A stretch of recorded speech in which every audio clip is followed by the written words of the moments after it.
ஏறுவதில்ல. சரிங்களா? அதனால என்ன பண்ணோம், அந்த உடைய எதற்காக நாம கட்டுறோமோ, அதுக்காக கட்டலாம். இந்த எந்திரத்தில வந்துட்டு நம்ம கழுத்துல கட்டிக்கலாம், கையில கட்டிக்கலாம், இடுப்புல கட்டிக்கலாம், எங்க வேணாலும் கட்டிக்கலாம். ஒரு ஒண்ணுக்கு ஒண்ணு வந்து நம்ம வந்துட்டு ஒரு எந்திரத்தை எழுதி, அந்த எந்திரம் எதுக்காக நாம வந்து அத நாம பயன்படுத்த போறோமோ, இல்ல உடல் சில பேருக்கு பார்த்தீங்கன்னா வந்து உடல்ல வந்து நெறைய ரொம்ப திருஷ்டி அதிகமா போகும். சில பேர் வந்து கண் இருக்குன்னு சொல்லுவாங்க. அத வந்து அதெல்லாம் உண்மையான்னு கேட்டீங்கன்னா வந்து நெறைய உண்மை இருக்கு. ஏன்னா நம்ம திருஷ்டி வருமான்னு இருக்கு இல்லைங்களா? நீ நல்ல விதமா ஒருத்தர நீங்க பார்த்தீங்கன்னா, அது நல்லது. அதே பார்வைய நீங்க வந்து கெட்ட விதமா நீங்க வந்து செலுத்தீங்கன்னா, அந்த ஒளி அப்படியே போய் சேரும். சரிங்களா? அது பெரும்பாலானோருக்கு வந்து பார்த்தீங்கன்னா, அதோட பவர் இருக்கு. அது அவங்களுக்கு தெரியல. நாம வந்து பாருங்க மத்தவங்கள ஜபிக்கிறோம், மத்தவங்கள திட்டுறோம். அது பாரு அப்படியே போய் பலிக்குது பாருங்குவாங்க. அது எவ்வளோ பெரிய கருமை வேணும்னு அவங்களுக்கு தெரியாது. சரிங்களா? தன்னோட சுயநலத்துக்காக அந்த கண்ணூருக்குன்றதுக்கு பாருங்க, அத நெறைய பேர் பயன்படுத்துவாங்க. அது வளர்ந்த விதம் அப்படி. சரிங்களா? அந்த மாரி வந்து அவங்க அது எதுக்கு பயன்படுத்தணும்னு தெரியாம, அந்த கண்ணூருக்க வந்து அத பயன்படுத்தி, அத வந்து நெறைய அதெல்லாம் வந்து இருக்கு. அது படாம இருக்கிறதுக்காக, அந்த மாதிரியான சில விஷயங்கள் வந்துட்டு தன்னை தாக்காம இருக்கணுன்றதுக்காக, இந்த தாயத்த வந்துட்டு நாம பயன்படுத்திக்கலாம். சரிங்களா? அது வந்து கிரக எந்திர தாயத்துன்னு இருக்கு. சரி அத பயன்படுத்திக்கலாம். இல்ல வசிய எந்திரம் இருக்கு. அத பயன்படுத்திக்கலாம்.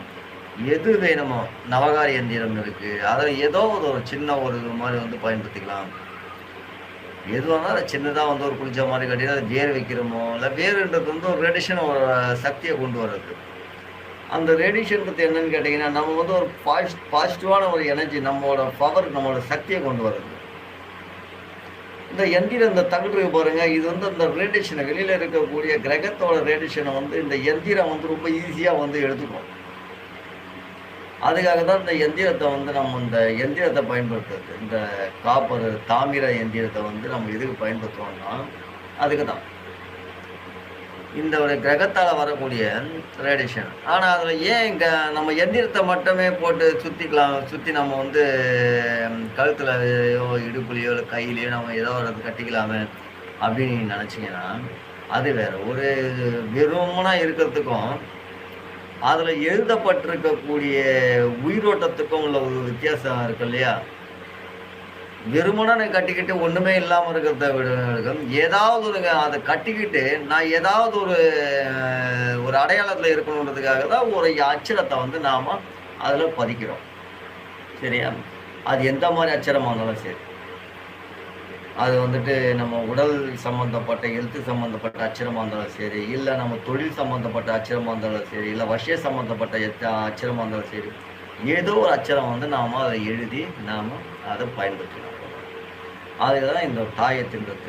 சரிங்களா? அந்த தாயத்தின்றது நெறைய நல்ல விஷயங்கள் இருக்கு. சரியா? இந்த தாயத்த எப்படி நம்ம பயன்படுத்துறோம்னு கேட்டீங்கன்னா, மூலிகையால செய்யப்படக்கூடியது வச்சு பயன்படுத்தலாம். இந்த நெறைய பேர் என்ன பண்ணுவாங்க, இந்த கருமைய வச்சு பயன்படுத்துவாங்க. இந்த தாயத்த வந்து யாருமே வந்து அணியறத நிறுத்திடுங்க. ஏன்னா, அதெல்லாம் வந்து யாராவது போயிட்டு இருக்கும்போது இது ஏதாவது இருக்கான்னா, அத என்ன பண்ண இந்த மைய கொண்டு வந்து இந்த இதெல்லாம் வந்து தவற கொண்டு வந்துரும். அதாவது கருமை வேற, மூலிகை மை வேற. சரியா? சுபத்துக்கு பயன்படுத்தக்கூடியது வந்துட்டு மூலிகை மை. கர்மத்துக்கு பயன்படுத்தக்கூடியது வந்து கருமை. சரியா? அதனால இந்த மூலிகை மையால பயன்படுத்தக்கூடிய அந்த ஒரு இப்போ நெறைய பேர் என்ன பண்ணுவாங்க, இந்த எந்திரத்துல வந்து மேல மை தருவாங்க. அதெல்லாம் வச்சுக்க கூடாது. இந்த மூலிகை இருக்கும்.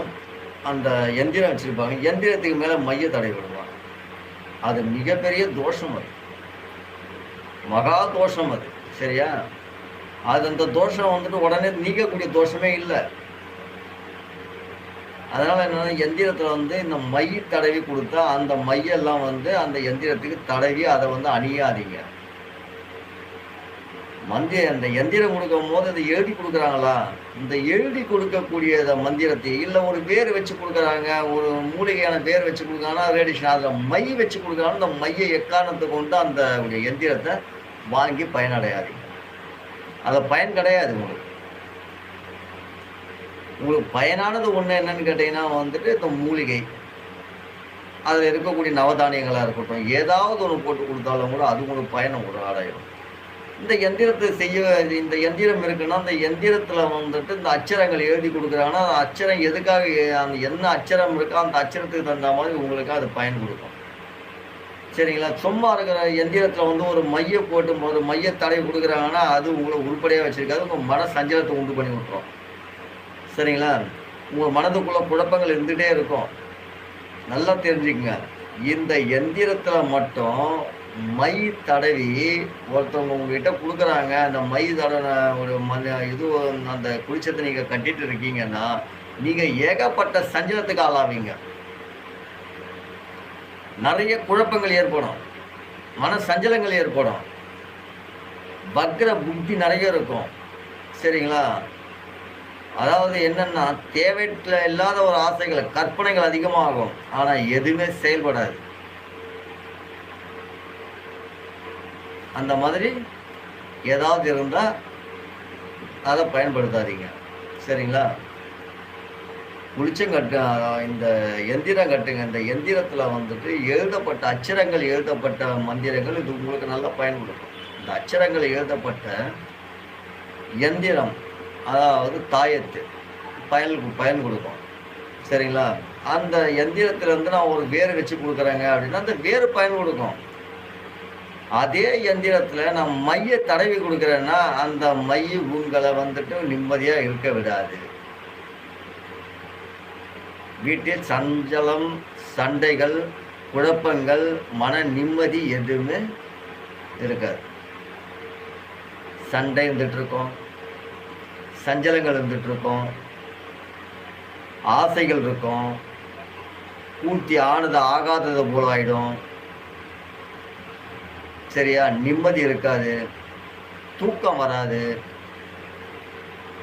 தூங்கினாலும் பல தொல்லைகள் தூக்கத்தில். இதெல்லாம் எதனால் இருக்குன்னு கேட்டிங்கன்னா இந்த மைய எந்திரத்தில் தடவி அது நீங்கள் பயன்படுத்துறதுனால அந்த மாதிரியான சஞ்சலங்கள் இருக்க தான் செய்யும். அந்த மாதிரி இருந்தால் அதை பயன்படுத்தணும். எந்திரத்தை பொறுத்தவரையும் நல்லா எழுதியிருக்கணும். நல்லா கேட்டுங்க, இந்த எந்திரம் வந்து இருக்குது, இந்த எந்திரத்தை நீங்கள் கொடுக்குறீங்கன்னும் போது அந்த எந்திரம் வந்துட்டு பார்த்தீங்கன்னா வந்து நல்லா எழுதிட்டு அந்த எந்திரம் எழுதி இருக்கும்போது அதில் ஒரு பொத்தல் இருந்தால் கூட நம்ம குருமார்கள் நல்லா கவனிக்கணும். குருமார்கள் அவருக்கு தெரியும். என்ன பண்ணணும்னா அந்த எந்திரத்திலேருந்து ஏதாவது பொத்தல் இருக்கான்னு பார்க்கணும். பொத்தல் இருந்தால் அந்த எந்திரத்தை கொடுக்காதீங்க. ஏன்னா வாங்குறவங்களுக்கு அது பொத்தல் இருக்கான்னு தெரியாது. ஏதோ சாமி கொடுக்குறாரு அந்த எந்திரத்தை நம்ம வாங்கி பயனடைவோம் அப்படின்ட்டு. ஆனால் அதில் பொத்தல் இருந்தால் குருமார்கள் நீங்கள் கொடுக்கக்கூடாது. ஏன்னா அந்த பொத்தல் வந்துட்டு பயன் கொடுக்காது. சரிங்களா? அவங்களுக்குள்ள ஏதோ நடக்குதோ, நல்லது நடக்கும் எண்ணத்திலே தான் இருப்பாங்க தவிர அங்கே எக்காரணத்தை கொண்டும் அந்த எதுக்காக நம்ம அந்த எந்திரத்தை வாங்குறோமோ அந்த நல்லது நடக்கிறதுக்கான வாய்ப்பு இருக்காது.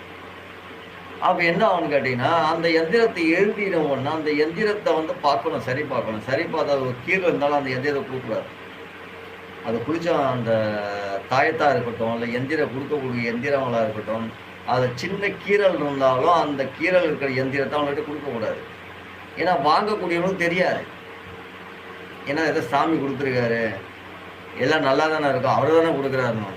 நாம் செய்யக்கூடிய ஒரு நல்ல ஒரு விஷயம் என்னன்னு கேட்டால், நாம் கொடுக்கக்கூடியவர்களுக்கு நம்ம நேர்மையாகவோ நீதியாகவோ தர்மமாகவும் கொடுக்குறோன்னா அந்த எந்திரம் வந்துட்டு ஒரு புள்ளி இல்லாமல், ஒரு பொத்தல் இல்லாமல், ஒரு கீரல் இல்லாமல் அந்த எந்திரம் முழுமையாக எழுதப்பட்டிருக்கா அப்படின்றத நம்ம பார்த்து அந்த ஒலிகள் நம்ம கொடுத்துருக்க ஒலிகள்லாம் நல்லா பதிச்சு எழுதியிருக்கோமா, சரியா இருக்கான்னு பார்த்து தான் அந்த எந்திரத்தை வந்து மற்றவங்களுக்கு நாம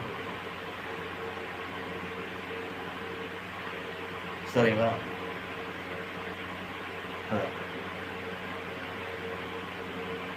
சரி.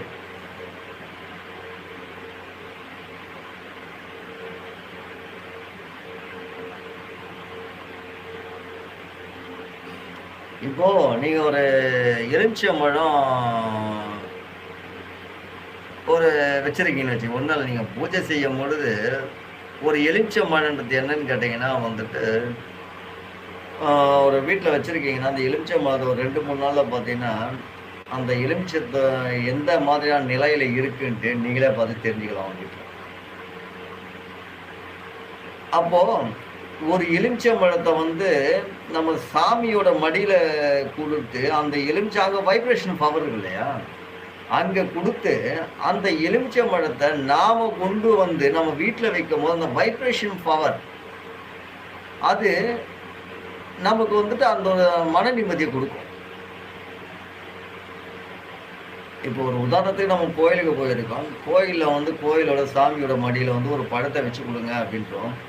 அந்த பழம் வந்து அங்கே இருக்கிற வெள்ளையும் அதோட பவர் இருக்கு. ஏன்னா அந்த கோயிலை சுற்றி ஒரு ரேடியேஷன் பவர், கோயிலை சுற்றி இருக்கு ஒரு ரேடியேஷன் பவர் இருக்கு. நீங்கள் ஒரு பழத்தை வாங்கிட்டு நீங்கள் கோயில் சாமி மடியில் வைக்கிறீங்களோ இல்லையோ, அந்த ஒரு பழத்தை வாங்கிட்டு ஒரு மிகப்பெரிய கோயில்கள்லாம் போயிட்டு நம்ம மடியில் வந்து அந்த பழத்தை வச்சு நீங்கள் சுற்றி வந்துட்டு அந்த பழத்தை நீங்கள் வீட்டில் கொண்டு போய் வச்சாலும் அது ஒரு ரேடியேஷன் பவர் இருக்கும். நீங்கள் சாதாரணமாக வைக்கிற பழத்தை விட நீங்கள் கோயிலை சுற்றி கொண்டு போயிட்டு அந்த பழத்தை கொண்டு போய் நீங்கள் உங்கள் வீட்டில் வைக்கிறீங்கன்னா அந்த பவரோட அந்த பழத்துக்கு ஒரு ரேடியேஷன் பவர், ஒரு சக்தி இருக்குது. சரிங்களா? அந்த ஒரு நம்பிக்கை வந்துட்டு அந்த பழத்துக்கு உண்டு. இப்போ நாம் பூஜை செய்கிறோம். நாம் பூஜை செய்யும் போது அந்த பழத்தை வந்து நம்ம வச்சுக்கிட்டு பூஜை செய்யணும் போது ஒரு விதமான நமக்கு ஒரு சப்போர்ட் என்னன்னு கேட்டிங்கன்னா, அந்த பழத்தை கொண்டு வந்து வச்சுட்டிங்கன்னா நாம் இருக்கக்கூடிய நிலை என்னன்றது அந்த பழம் காமிச்சிடும். சரிங்களா? அதுக்கான அந்த ரேடியேஷன் பவர் அந்த பழத்துக்கு உண்டு. எதையும் இழுக்கக்கூடிய சக்தி அந்த பழத்துக்கு உண்டு. எரிஞ்ச பழத்துக்கு ஒரு இழுக்கக்கூடிய சக்தி உண்டு. அதனால் அங்கே இருக்கக்கூடிய எந்தோ இருந்தாலும் அதை நேராக அது இழுத்துக்கும்.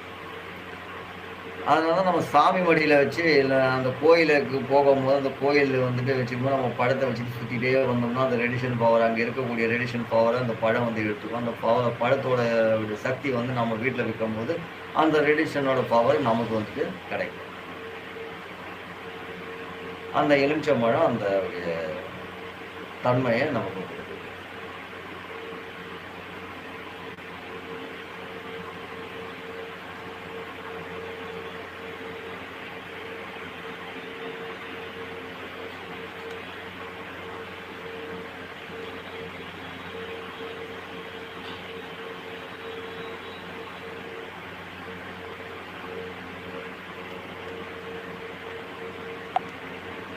ஒரு விஷயம், நாம் எந்திரத்தை வந்துட்டு நம்ம கடையிலேருந்து வாங்கி பூஜை செய்கிற இல்லைங்களா, அந்த மாதிரி செய்கிறத விட அதில் 25% உங்களுக்கு பலிதமான நீங்கள் வந்துட்டு எழுதி வாங்கி கொண்டு போய் நீங்கள் உங்கள் வீட்டில் வந்து வச்சு நீங்கள் பூஜை செய்தால் அது வந்துட்டு 100% 100% உங்களுக்கு வந்து வேலை செய்யும். சரிங்களா? ஏன்னா அது அச்சரங்கள் எழுதும் பொழுது என்னவோ அதை ஒருமைப்படுத்தி தான் எழுதுவாங்க. அச்சரங்கள் கையால் எழுதப்படுற அச்சரங்களை பொறுத்தவரையும் மன ஒருமைப்படுத்தி எழுதக்கூடியது. அப்போ என்னென்னா ஒரு மந்திரங்களும் உச்சரிப்புகளும் அவங்க என்ன பண்ணுவாங்கன்னா சிந்தனையில் வச்சுக்கிட்டே எழுதுவாங்க. அந்த சிந்தனையில் வச்சுட்டு எழுதும் போது அதுக்கு ஆல்ரெடி உயிர் கூடிக்கிட்டே வரும். அப்போ அந்த கையினால் எழுதப்பட்ட மந்திரங்களுக்கு 100% சக்தி உண்டு. சரிங்களா? அதை வீட்டில் வீட்டில் வச்சுருக்கும் போது அதை பிரதிஷ்டை பண்ணும் போது ஒரு இடத்துல நீங்கள் வீட்டில் வச்சு நீங்கள் வந்து பூஜை செய்யணும் போது அது வந்து கையினால் எழுதப்பட்ட எந்திரத்தை மட்டும் தகடை மட்டும் கொண்டு போய் வீட்டில் நீங்கள் வச்சு நீங்கள் வந்து தேவையான ஒரு வெற்றிலை,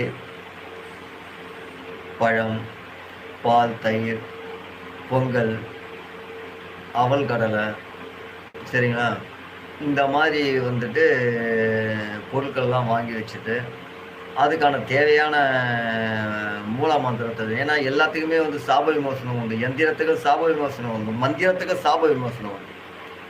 சரிங்களா? நீங்கள் மந்திரம் ஜபிக்கும் போது கூட அந்த மந்திரத்தை வந்து சாப விமோசனம் போட்டு தான் நீங்கள் ஜெயிக்க முடியும். ஏன்னா இந்த மந்திரம் வந்து சாதாரணது எல்லாருக்கிட்டையுமே வந்து நல்ல பேரை வாங்கிட்டு வந்ததுதான் கிடையாது. சரிங்களா? எல்லாருக்கிட்டையுமே நல்லதையும் வாங்கியிருக்கு, கெட்டதையும் வாங்கியிருக்கு. அப்படிங்கும் போது எல்லாத்துக்குமே விமோசனம் ஒன்று உண்டு. அது விமோசனத்தை நிவர்த்தி பண்ணின பிறகுதான் எல்லாமே பயன்படுத்த முடியும். அதே மாதிரி எந்திரத்தையும் சாப விமோசனம், எந்திர சாப நிவர்த்தி பண்ணிட்ட பிறகுதான் நீ வந்து அந்த எந்திரத்தை பூஜை செய்யணும். முதல்ல அந்த எந்திரத்தை சாப நிவர்த்தி பண்ணிடணும். சாப நிவர்த்தி பண்ணிட்டு அதுக்கப்புறம் எந்திரத்தை வந்துட்டு உயிர் கொடுக்கணும். அந்த எந்திரத்துக்கு உயிர் கொடுக்கணும். உயிர் கொடுத்த பிறகு மூல மந்திரத்தை நீ ஜபிக்கணும். அப்போ அந்த மூல மந்திரத்தை ஜபிக்கிறோம் பொழுது ஏதோ ஒரு மூல மந்திரத்தை ஜபிக்கக்கூடாது. அதில் என்ன எந்திரம் போட்டிருக்கோ அந்த எந்திரத்துக்கு தகுந்த மூல மந்திரம் தான் நீங்கள் ஜபிக்கணும். சரிங்களா? அந்த மூல மந்திரத்தை ஜபித்த பிறகு அந்த ஒரு நாளைக்கு ஒரு 108 வாட்டி நீங்கள் ஜபிக்கிறீங்க அப்படின்னும் பொழுது, இல்லை 1008 வாட்டி ஜபிக்கிறீங்க, இல்லை 1,08 வாட்டி ஜபிக்கிறீங்கன்னும் போது அதுக்கு தகுந்த சக்திகள் வந்து கூடுதலாக இருக்கும். அதை நீங்கள் வந்து தினந்தோறும் செய்யணும். சரிங்கன்னா பலன் கண்டிப்பாக உண்டு. சரிங்களா?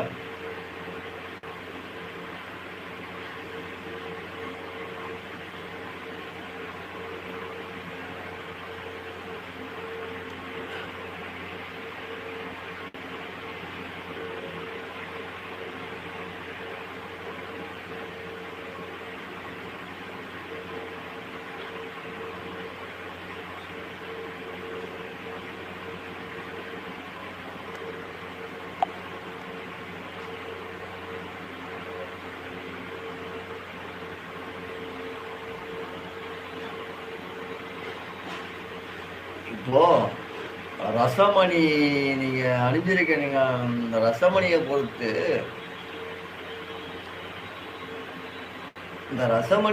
நீங்க என்னன்னு கேட்டீங்கன்னா, யாரு முன்னாடி கூட இப்போ வந்துட்டு ஒரு பெரியவர் வராரு, பெரியவர் முன்னாடி போய் நின்னாலும் கூட அந்த பெரியவர் உங்களை கண்டுபிடிக்க முடியாது. ஏன்னா இந்த ரசமணிக்கு வந்து ஒரு தன்மை இருக்கு. உங்களோட உள்ளங்கள் என்னன்றது ரசமணி அணிஞ்சவங்களை வந்து நம்ம வந்துட்டு ஸ்கேன் பண்ண முடியாது, அவளை வந்து யூகிக்க முடியாது. இந்த மணி என்ன பண்ணுன்னு கேட்டீங்கன்னா, யார் வந்து தன்னை வந்து சிந்திக்க வராங்களோ அவங்களை பழப்பி விட்டுரும். உங்களை யாரும் யோசிக்கிறாங்க, இவங்களை என்ன யோசிக்கணும்னு நினைச்சாங்கன்னா அவங்களோட சிந்தனைகளை வந்துட்டு அந்த மணி வந்து என்ன ஆகுனா அந்த கலைச்சி விட்டுட்டே இருக்கும். சரிங்களா? இந்த ரசமணிக்கு ஒரு தன்மை இருக்கு. என்னன்னு கேட்டீங்கன்னா, நம்ம நோக்கம் நல்லா இருக்கணும். நம்ம ரசமணி கட்டியிருக்கோம், நம்ம ரசமணி நம்ம கையில் இருக்குன்னா நம்ம நோக்கம் நல்லா இருக்கணும், நம்ம சிந்தனை நல்லா, நமக்கு வந்து தர்ம குணம் இருக்கணும், தார்மீக குணம் இருக்கணும். சரிங்களா? அப்படி இருந்தோம்னா, ஏன்னா அதுக்கு தான் சொல்றது, நம்ம ரசமணி கட்டுறோம் அப்படின்னும் பொழுது நமக்கு வந்து தர்ம சிந்தனை, அப்போதான் நம்மளை வந்து சரியா வழி நடத்தி கொண்டு போகும். சரிங்களா? அதனால நம்ம வந்துட்டு ரசமணி நம்ம கட்டியிருக்கோம், நம்மளை வந்து ஒருத்தவங்க யூகிக்கிறாங்க, நம்மளை வந்துட்டு அவங்க ஏதோ யோசிக்கிறாங்க, திங்க் பண்ணாலும் அவ்வளோ முடியாது. நம்மளை சரியா அவங்களால யூகிக்க முடியாது. ரசமணிக்கு அந்த சக்தி உண்டு.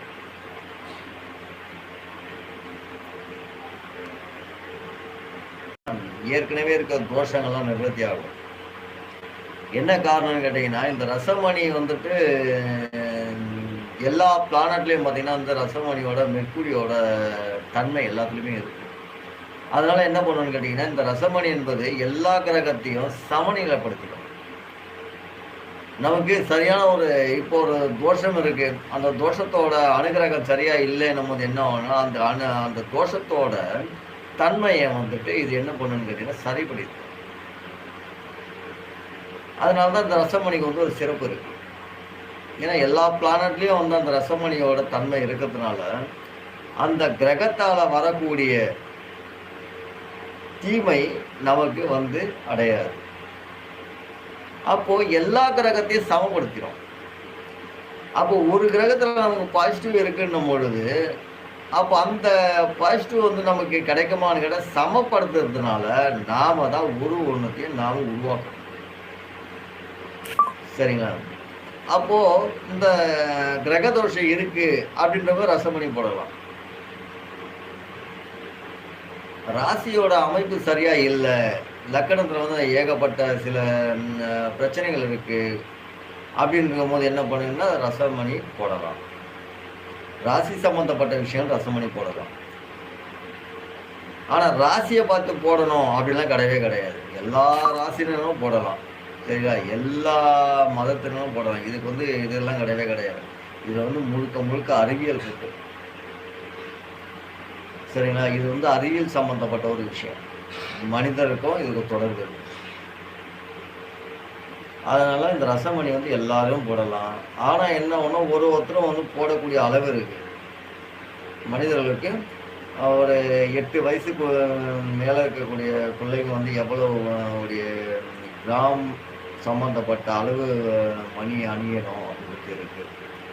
அந்த மாதிரியான தன்மை கொண்டது அவங்களுடைய மணி தான் நாம் வந்துட்டு அணிய முடியும். ஏன்னா வந்துட்டு ஒரு 8 வயசு பிள்ளைக்கு வந்துட்டு ஒரு 20 கிராம் மணியை கொடுத்தோம்னா அந்த குழந்தை வந்து தாங்குமானா, அந்த ஒரு ரேடியேஷன் சக்தி இருக்கும். பயங்கரமான ஒரு ரேடியேஷன் சக்தி இருக்கும், ஒரு ஆக்டிவ் இருக்கும். ஆனால் அந்த ஆக்டிவ் வந்து கூடுதலாக இருக்கும்போது நல்லா இருக்காது. சரிங்களா? ஏன்னா அந்த அந்த இடத்துக்கு தகுந்து வேற இடத்துக்கு வந்துடும். அதுக்காக வேண்டிய என்னன்னு கேட்டீங்கன்னா வந்து என்னவா இருக்கோ அதை வந்து அழகா வெளியப்படுத்தணும் அப்படின்னு சொன்னோம்னா அந்த உடைய வயசுக்கும் அந்த வயிற்றுக்கும் தகுந்த மாதிரி தான் நாம் அந்த ரசமணியை அவங்க அணிய முடியும். சரி, கண்டிப்பாக நீங்கள் கேட்ட கொஸ்டின் என்னன்னு கேட்டிங்கன்னா, செவ்வாய் தோஷம், நாகதோஷம் இதெல்லாம் வந்து அதாவது வந்து சொல்கிறேன் இல்லைங்களா, இது எல்லாமே வந்து சரியாயிடும். ஏன்னா ரசமணியோட இது பார்த்தீங்கன்னா வந்து இந்த கிரகத்தால் சம்மந்தப்பட்ட அந்த தீமையை வந்து இந்த ரசமணி வந்து அகற்றிடும். அந்த தோஷமெல்லாம் போயிடும். அதுக்கான தன்மை வந்து இந்த பாதரச ரசமணிக்கு இது உண்டு.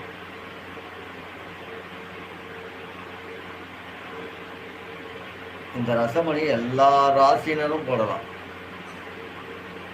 எல்லாருமே போடலாம் இந்த ரசமணி.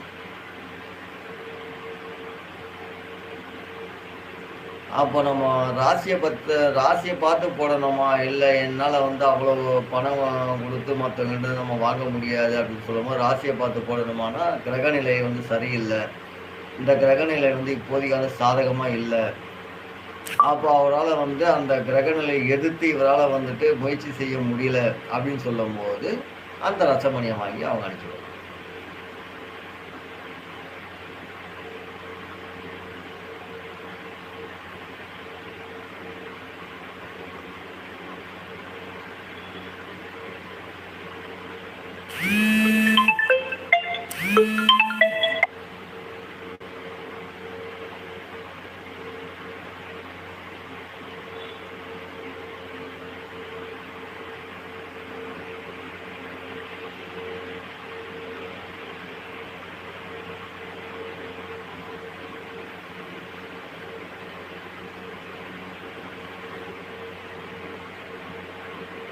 ஆமாம், அதான் சொல்கிறேன் இல்லைங்களா, அதாவது ஜாதகத்தில் வந்து சில பிரச்சனைகள் இருக்குங்க. இந்த இந்த மாதிரி பிரச்சனைகள் இருக்குது, இந்த மாதிரியான நிலை இருக்குது, தள்ளி தள்ளி போயிட்டுருக்கு, அந்த மாதிரி ரசமணி பயனாகும்.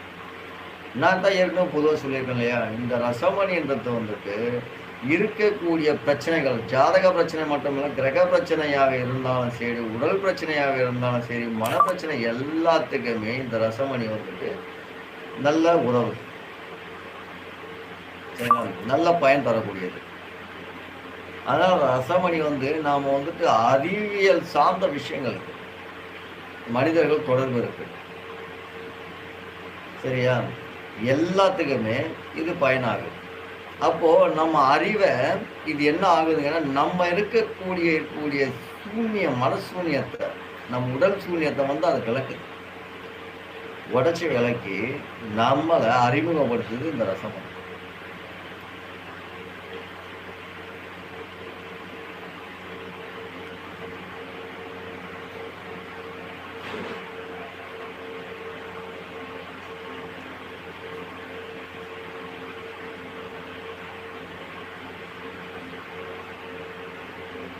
சரி, வேறு ஏதாவது கேள்வி இருக்கா? ரொம்ப நன்றி, வணக்கம், நன்றி. சரி, இத்துடன் நேரலையை முடிச்சுக்கலாம்.